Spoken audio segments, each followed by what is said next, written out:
The real self has been given dozens of different names by the various mystical and metaphysical traditions throughout mankind's history. It has been known as Al-Insan, Al-Kamil, Adam, Kadman, Roch, Adonai, Nos, Numa, Purusha, Tathagata, Universal Man, the Host, the Brahman, Atman, I Amness. And from a slightly different angle, it is actually synonymous with the Dharma, Hatu, the Void, Suchness, and the Godhead. All of these words are simply symbols of the real world of no boundary. Now, the real self is frequently referred to by some sort of appellation suggesting that it is the innermost core of humans, that it is preeminently subjective, inner, personal, non-objective, inside, and within. We are told unanimously by the mystics that the kingdom of heaven is within, that we are to search the depths of our souls until we uncover, hidden in our innermost being, the real self of all existence. As Swami Prabhavananda used to say, who, what do you think you are? Absolutely, basically, fundamentally, deep within.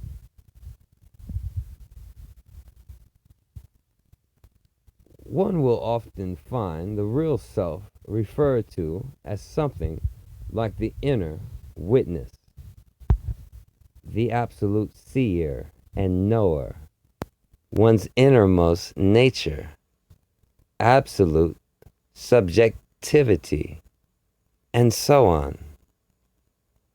Thus, Shankara, master of Vedanta Hinduism, would say, there is a self-existent reality, which is the basis of our consciousness of ego.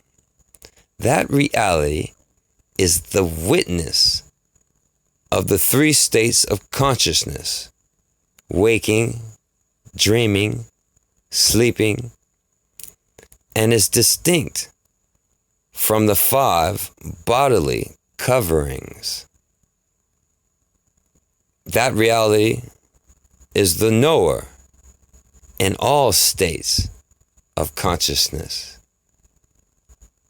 It is aware of the presence or absence of the mind.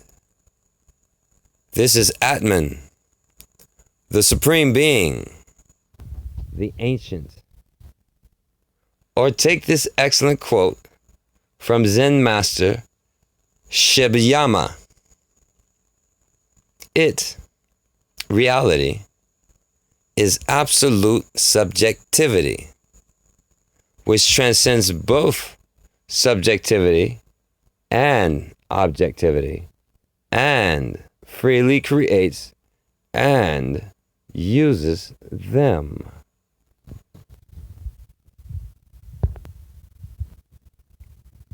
It is fundamental subjectivity, which can never be objectified or conceptualized, and is complete in itself with the full significance of existence in itself. To call it by these names is already a mistake, a step toward objectification and conceptualization. Master Esai therefore remarked, it is ever unnameable.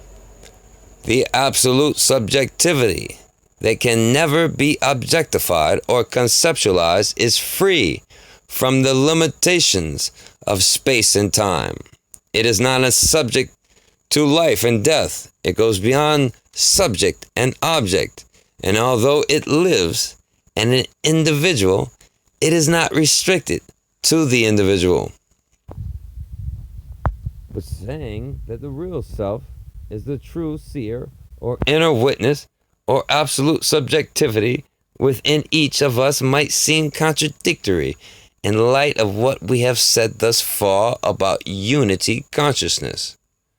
For on the one hand, we have seen that the real self is an ever-present, no-boundary awareness wherein the subject and the object, the seer and the seen, the experiencer and the experienced, form a single continuum. Yet, on the other hand, we have just described the real self as the inner witness, the ultimate knower. We said it is the seer and not the seen. It is the inside and not outside. What are we to make of this seeming contradiction? First, we must recognize the difficulties the mystic faces in trying to describe the ineffable experience of unity consciousness. Foremost among these is the fact that the real self is a no-boundary awareness, whereas all our words and thoughts are nothing but boundaries. This, however, is not a flaw confined to any particular language, but it is inherent in all languages by virtue of their very structure. A language possesses utility only insofar as it can construct conventional boundaries. A language of no boundaries is no language at all, and thus the mystic who tries to speak logically and formally of unity consciousness is doomed to sound very paradoxical or contradictory. The problem is that the structure of any language cannot grasp the nature of unity consciousness, any more than a fork could grasp the ocean. The mystics must content with the pointing and showing a way whereby we may all experience unity consciousness for ourselves. In this sense, the mystic path is a purely experiential one. The mystic asks you to believe nothing on blind faith, to accept no authority but that of your own understanding and experience. They ask you only to try a few experiments in awareness, to look closely at your present state of existence, and try to see yourself and your world as clearly as you possibly can. Don't think, just look, as Wittgenstein exclaimed, but just where to look. This is precisely the point at which the mystics universally answer, look inside, deep inside, for the real self lies within. Now the mystics are not describing the real self as being inside you. They are pointing inside you. They are indeed saying to look within, not because the final answer actually resides within you and not without, but because as you carefully and consistently look inside, you sooner or later find outside. You realize, in other words, that the inside and the outside, the subject and the object, the seer and the seen are one, and thus you spontaneously fall into your natural state. So the mystic begins by talking of a real self in a way that seems contradictory to everything we earlier said. However, if we follow the mystic to the end, the conclusion is identical. Start by considering what something like absolute subjectivity or inner witness might mean, at least the way the mystic uses it.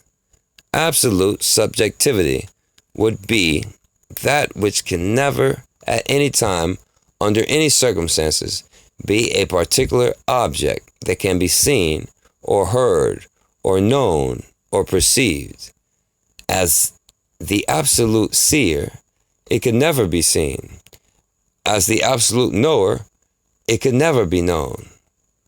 Lao Tzu speaks of it thus: because the eye gazes but can catch no glimpse of it, it is called elusive. Because the ear listens but cannot hear it, it is called rarefied.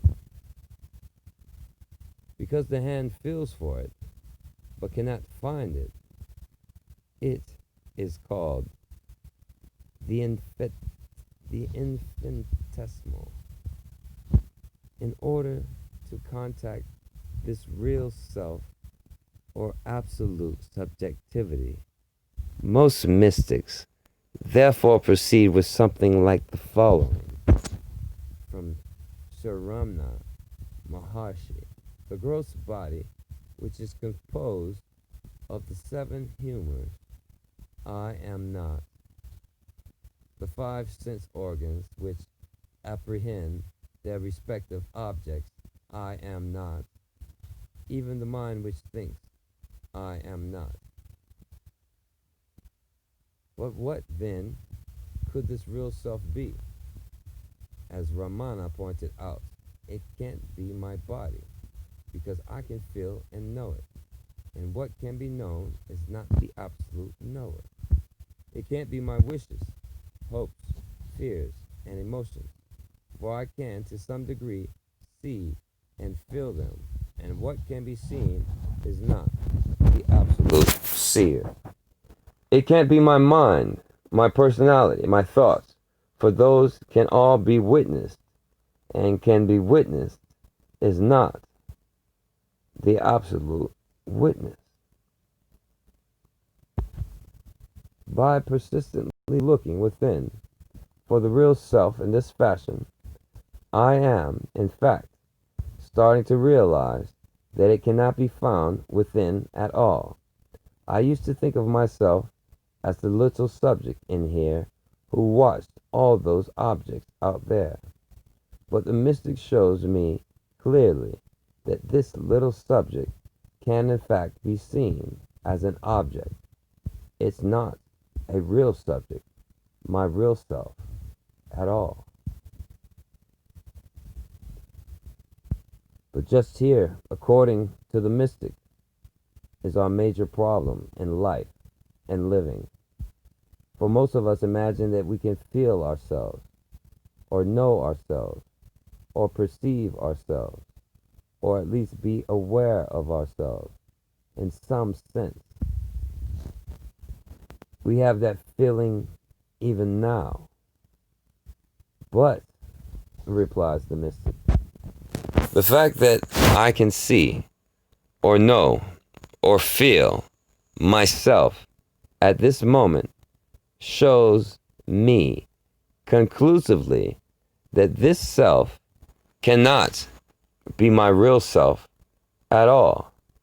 It's a false self, a pseudo-self, an illusion, and a hoax.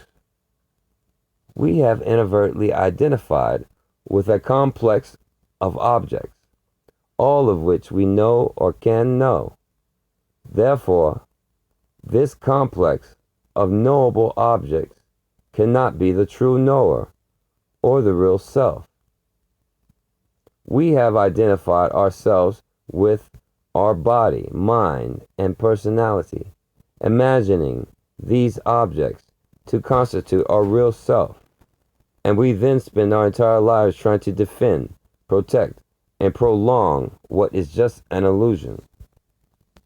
We are the victims of an epidemic case of mistaken identity, with our supreme identity quietly but surely awaiting discovery. And the mystics want nothing more than to have us awaken to who or what we really and eternally are beneath or under, or prior to our pseudo-self. Thus they ask us to cease identifying with this false self, to realize that whatever I can know, think, or feel about myself cannot constitute my real self. My mind, my body, my thoughts, my desires, these are no more my real self than the trees, the stars, the clouds, and the mountains, for I can witness all of them as objects with equal felicity. Proceeding in this fashion, I become transparent to myself and realize that in some sense what I am goes much, much beyond this isolated, skin-bounded organism. The more I go into I, the more I fall out of I. As this investigation is pushed, a curious flip in consciousness occurs, which the Lankavatara Sutra calls a turning about in the deepest seat of consciousness. The more I look for the absolute seer, the more I realize I can't find it as an object. And the simple reason I can't find it as a particular object is because it's every object. I can't feel it because it is everything felt. I can't experience it because it is everything experienced. It is true that anything I see is not the seer, because everything I see is the seer. As I go within to find my real self, I find only the world. But a strange thing has now happened, for I realize that the real self within is actually the real world without, and vice versa. The subject and the object, the inside and outside, are and always have been non-dual. There is no primary boundary. The world is my body, and what I am looking out of is what I am looking at.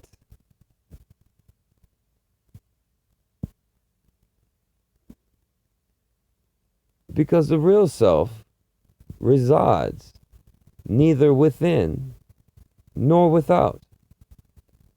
Because the subject and the object are actually not two. The mystics can speak of reality in many different but only apparently contradictory ways. They can say that in all reality there are no objects whatsoever, or they might state that reality contains no subjects at all, or they can deny the existence of both subject and object, or they may speak of an absolute subjectivity which transcends yet includes both the relative subject and the relative object. All of these are simply various ways of saying that the inside world and the outside world are just two different names for the single, ever-present state of no boundary awareness.